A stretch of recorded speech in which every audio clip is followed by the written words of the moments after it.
தமிழரம் நேயர்களுக்கு அன்பு வணக்கம். மீண்டும் உங்களை சந்திப்பதில் மிகுந்த மகிழ்ச்சி. இன்றைக்கு நம்மிடையே கொங்கு இளைஞர் பேரவையினுடைய தலைவர் திரு தனியரசு அவர்கள் நம்மோடு இணைந்திருக்கிறார். வாருங்கள் நேயர்களே, சார்ட்ட பேசலாம். வணக்கம் சார். வணக்கம். தமிழகத்துக்கு தேனிகளுக்கு வணக்கம். வணக்கம் சார்.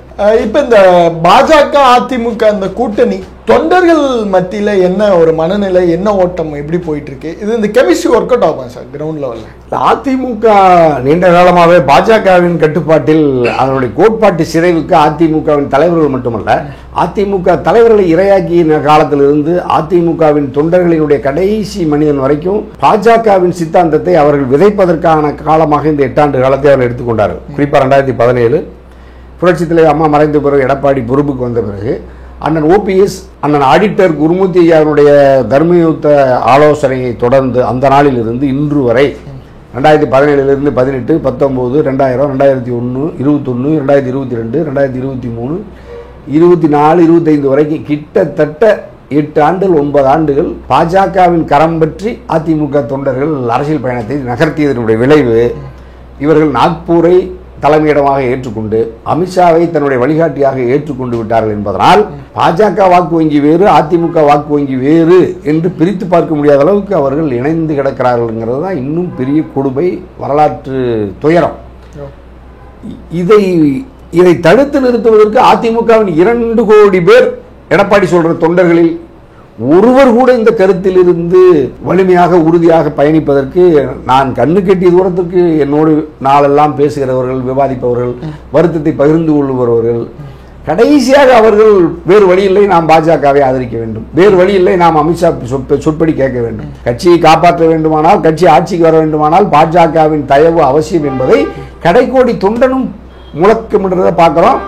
1-2 பேர் இதை நான் ஏற்கவில்லை, நாங்கள் இந்த முறை திமுகவுக்கு வாக்களித்தாலும் வாக்களிப்போமே அல்லாமல் அதிமுகவின் இந்த எந்த பிரிவின் தலைவர்களையும் நான் ஏற்க தயாராக இல்லை, இவர்கள் வடநாட்டிடம் பாஜகவிடம் நம்ம எல்லாம் அடகமான வைக்க பார்க்கிறார்கள் என்று ரொம்ப உணர்வுபூர்வமான திராவிட கருத்தியலோடு அதிமுகவில் இருக்கிற ஒரு கணிசமான பேர் இந்த உறவை ஏற்கவில்லை. அவர்கள் நிராகரிக்கிறார்கள். திமுகவினுடைய தளபதியினுடைய முதல்வரினுடைய இந்த செயல் நடவடிக்கைகளிலும் அவர் காட்டுகிற அந்த திராவிட கருத்தியல் கோட்பாட்டு பற்றுறுதியில் அவருடைய கட்சியை நடத்துகிறார், அரசை நடத்துகிறார் என்பதனால் அந்த திமுகவினுடைய அரசின் மீதும் தலைவர்கள் மீதும் அதிமுகவின் முன்னணி உறுப்பினர்கள், நிர்வாகிகளே கூட திமுக ஆட்சியை இப்பொழுது எதிரியாக பார்க்காமல் ஆதரவு சக்தியாக பார்க்குறாங்க. இது ஒரு ஆரோக்கியமானது தான். ஆனால் பெரிய அளவில் களத்தில் சேதத்தை பாஜக உருவாக்குதுங்கிறதுனால நமக்கு ஒரு வருத்தம், வேதனை. இப்போ சமீப காலமாக மீடியாக்கள் அடிபட்ட பேர் செங்கோட்டையன். எங்கே போனார் என்னன்னே தெரியல, அவ்வளோதானா சார் செங்கோட்டையன்? ஆமாம், பாஜகவை நம்பி யார் போனாலும் அவ்வளவுதான். இந்தியா முழுக்க அதுதான். இப்போ ஓபிஎஸ் என்ன 2 நாளைக்கு முன்னாடி கேள்வி கேட்குறாங்க, அமித்ஷா ஐயா வர்றாரு, உங்களுக்கு அழைப்பு இருக்கான்னு கேட்குறாங்க. மோடி ஐயா வர்றாரு, அழைப்பு இருக்கான்னு கேட்டால் மோடி ஐயாவை சந்திக்கல, அமித்ஷா ஐயாவை சந்திக்கல. ஆண்டவனுக்கு தான் வெளிச்சம்னு சொல்லிட்டு ரொம்ப பச்சை குழந்தை போல அண்ணன் ஓபிஎஸ் அங்கிருந்து விடைபெற்று கொண்டார். இப்போது அவர் மருத்துவமனையில் ஏதோ சிகிச்சையில் இருக்கிறதா சொல்கிறாங்க. அமித்ஷா வந்தார், டிடிவி இந்த மாதிரி சிகிச்சைக்கு போயிட்டு வந்தாருன்னு சொல்கிறாங்க.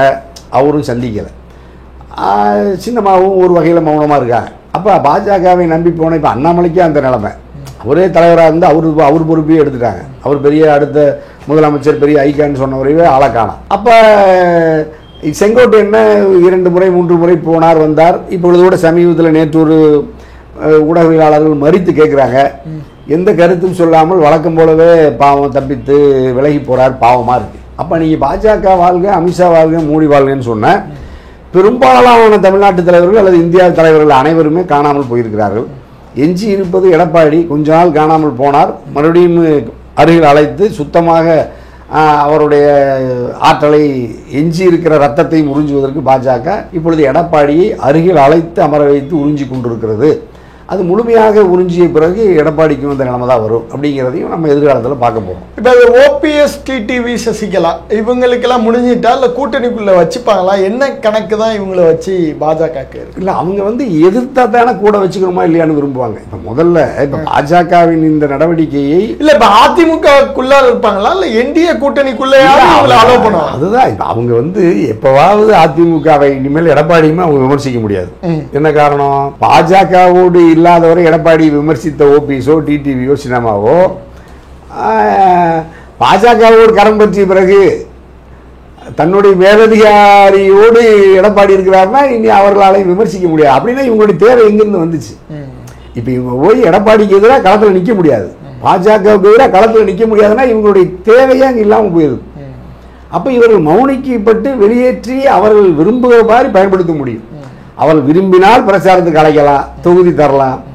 விரும்பலைன்னா நீங்க அப்படியே அமைதியாவோ இன்னும் விலகி கண்ணுக்கெட்டு தூரத்துக்கு தப்பிச்சு போயிருங்கனாலும் இவங்க அடியமா இருக்கும்போது நம்ம என்ன செய்ய முடியும்? ஒரு ஜனநாயக நாட்டில் தன்னுடைய அரசியல் அபிலாஷைகளை, கருத்தை, தான் விரும்புகிற செயல்பாட்டை இவர்கள் செயல்படுகிற பொழுதுதானே பாஜகவுக்கு தேவை இருக்கும், எடப்பாடிக்கு தேவை இருக்கும்.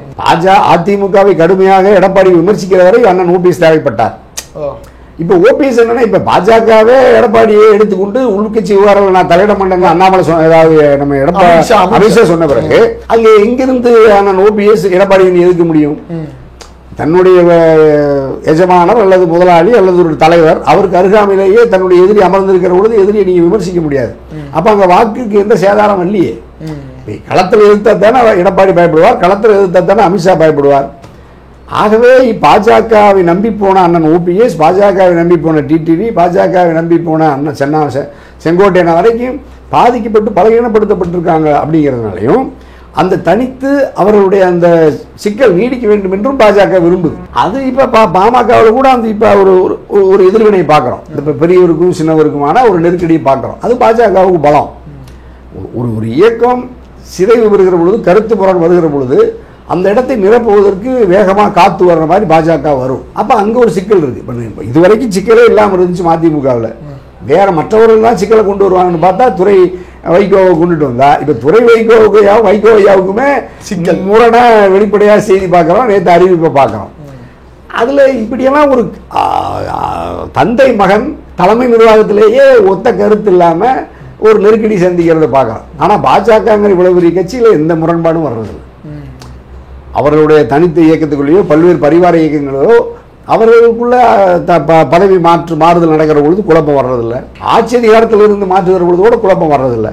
தமிழ்நாட்டில் மட்டும், தமிழர்களுக்குள்ள மட்டும் அல்லது திராவிடர்களுக்குள்ள மட்டும் இந்த குழப்பம் நீடிப்பது என்பதுதான் பாஜகவுக்கு பலம், ஆரியத்துக்கு பலம், திராவிடத்துக்கும் தமிழுக்கும் தாழ்வு என்பதையும் நம்ம பொருத்தி பார்க்கணும். இப்போ இந்த சைதை துரைசாமி போன்ற ஆட்கள்லாம் என்ன சொல்றாங்கன்னா அதிமுக பாஜக கூட்டணிக்கு ஆதரவா பேசினாங்க. இப்போ அவங்களோட வேலையும் கிட்டத்தட்ட அமித்ஷா முடிச்சுட்டாரோ, எல்லாமே முடிஞ்சிட்டோம். கரெக்டாக சரியா சொன்னீங்க. அவங்களும் பாஜகவை எதிர்க்க முடியாத பாஜகவின் ஆதரவை, பாஜகவின் தயவில் கட்சியை நடத்த வேண்டும் என்று விரும்புகிறவர்கள் தான். செய்தியார் மாதிரியான ஒரு மிக மூத்த அரசியலாளர்கள் கூட திராவிட கருத்தியலின் மீதோ மொழியின் மீதோ மண்ணின் மீதோ பற்றுறுதியோடு அந்த அரசியலை அவர்கள் இல்லாமல் அவர் வெறும் திரைக்க வச்சு தலைவருடைய அல்லது ஒரு தனி மனிதனுடைய அந்த உயர் நற்குணங்களை நேசித்து, அதாவது புரட்சி தலைவர் எம்ஜிஆர் அதை சுட்டி காட்டி தான் அவர் அந்த அரசியல் பயணத்தை நீண்ட காலம் நம்ம பார்த்தோம். இப்போ சமீபத்தில் அவருடைய ஊடக சந்திப்பெல்லாம் பார்த்தேன். அங்கே கூட அவர் சுற்றி புரட்சி தலைவருடைய அந்த நற்குணங்களை ஒட்டி அவருடைய வழியை பின்பற்றுகிற தவிர கருத்தியல் குறித்து எதுவும் இல்லை. ஆகவே எடப்பாடி பாஜகவோடு விரைந்து அணி சேர வேண்டும் என்பதை வலியுறுத்தினார். நடந்து முடிந்து விட்டது. இப்ப செய்தியாருக்கும் வேலை இல்லை. அப்ப செய்தியார் வேலை வெட்டி இல்லாதவங்க முனுசாமி சொன்னாரு.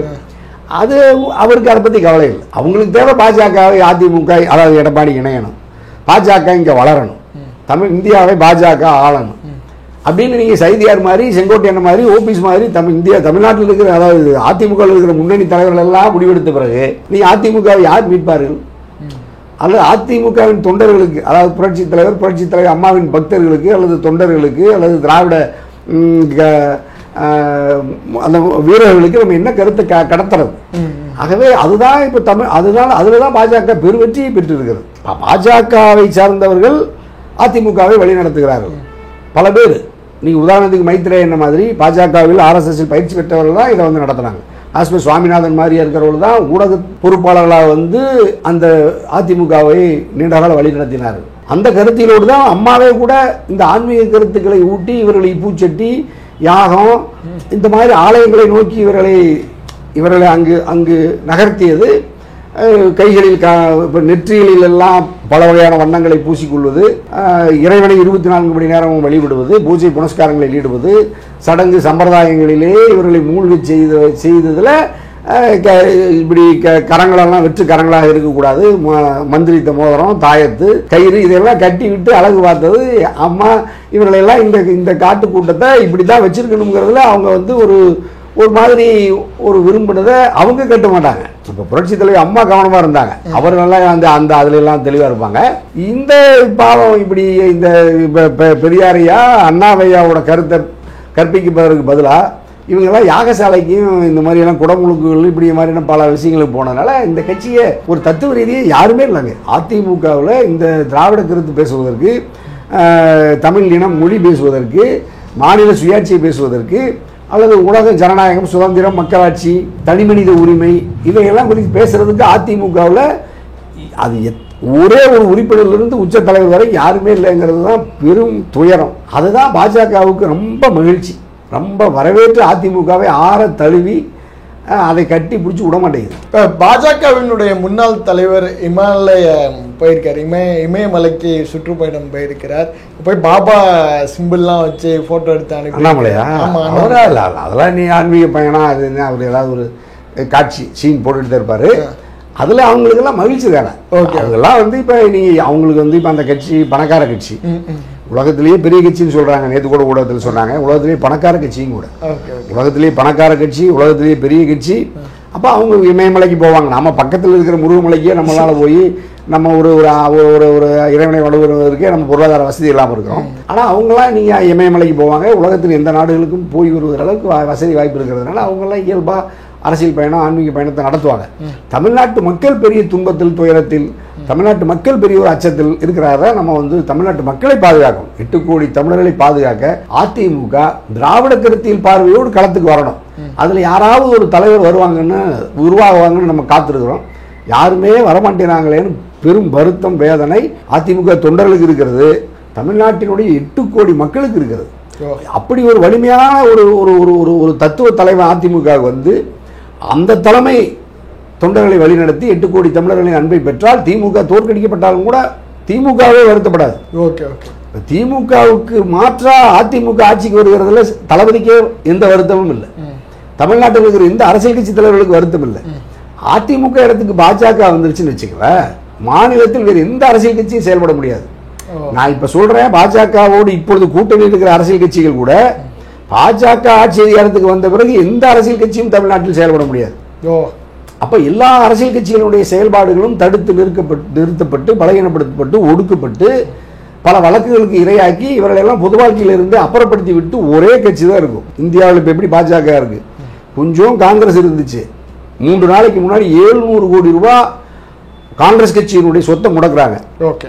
ஏற்கனவே அவர் ஒரு சாதாரண டிஷர்ட்டை 150 ரூபாய்க்கு ஒரு பழைய டிஷர்ட்டை போட்டுக்கிட்டு அரண்மனையில் வாழ்ந்த பாரம்பரியம் உள்ள மெத்த படித்த பண்டிட் ஜவஹர்லால் நேரு ஐயாவினுடைய கொள்ளு பேரன், இந்த அண்ணன் இந்திராவினுடைய பேரன், ராஜீவ்காந்தியினுடைய பையன் ராகுல் காந்தி, பாவம் அந்த தம்பி அனாதையா ஒரு பையன் அலையுது.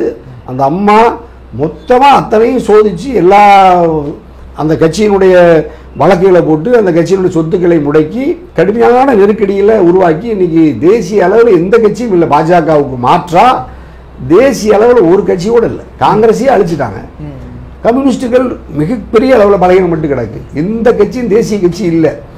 பாஜக ஆளுகிற மாநிலத்துங்களில் மாநில கட்சிகளே அழிச்சிட்டாங்க. அஸ்ஸாமில் பிரபல மகந்தான ஒரு மாணவர் அமைப்பு இருந்துச்சு இல்லை, இன்னைக்கு எங்கே இருக்குதுன்னு தெரியாது. மகாராஷ்டிராவில் சிவசேனா, வீரியமாக இருந்த சிவசேனா, அந்த மண்ணின் மக்களுக்காக இருந்த கட்சி இன்னைக்கு காணாமல் போச்சு. தெலுங்கானாவை உருவாக்கிய தெலுங்கானா ராஷ்டிரிய சமிதி டிஆர்எஸ், அப்புறம் பிஆர்எஸ் மாத்தின சந்திரசேகர ராவையோ காணாம். அந்த இடத்துல பாஜக வந்துடுச்சு.